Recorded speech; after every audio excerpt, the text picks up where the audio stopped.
જૂનાગઢ જિલ્લાના કેશોદ પોલીસ અધિક્ષક બીસી ઠક્કરની સૂચનાના અન્વયે કેશોદ પોલીસ ઇન્સ્પેક્ટર પીએ જાદવ તેમજ પીએસઆઈ બાલાસરા, પીએસઆઈ બલોચ તેમજ કેશોદ પોલીસ દ્વારા વાહન ચેકિંગ હાથ ધરવામાં આવ્યું હતું, જેમાં ટ્રાફિકને અડચણ થતા શાકભાજી તેમજ ફ્રૂટની લારીઓ અને અન્ય વાહન ચેકિંગ હાથ ધરાયું હતું। કેશોદના મુખ્ય રસ્તા પર ટ્રાફિકને અડચણરૂપ થતા લારીઓવાળાને ટ્રાફિક બ્રિગેડ જમાદાર ભીમભાઈ ખાંભલા તેમજ ટ્રાફિક જવાનો દ્વારા લારીઓવાળાને પોલીસ દ્વારા પકડીને દંડનીય કાર્યવાહી કરવામાં આવી હતી।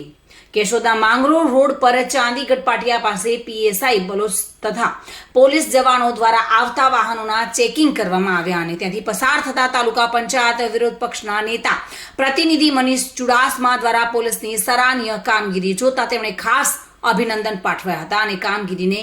બિરદાવી હતી। નમસ્કાર, હું છું મનીષભાઈ ચુડાસમા, કેશોદ તાલુકા પંચાયત વિપક્ષ નેતા પ્રતિનિધિ।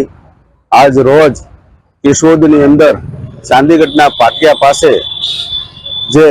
પોલીસની સરાહનીય, ખરેખર ખૂબ સરાહનીય કામગીરી થઈ રહી છે,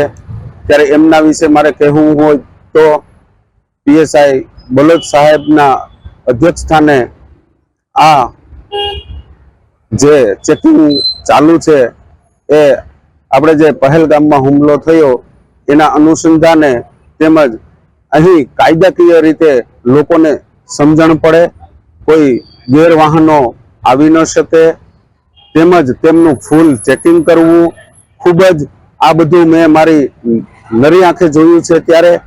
ખૂબ જ સારામાં સારી અને સરાહનીય કામગીરી છે। મધુર રાવલિયા સાથે bureau report, today Gujarati news.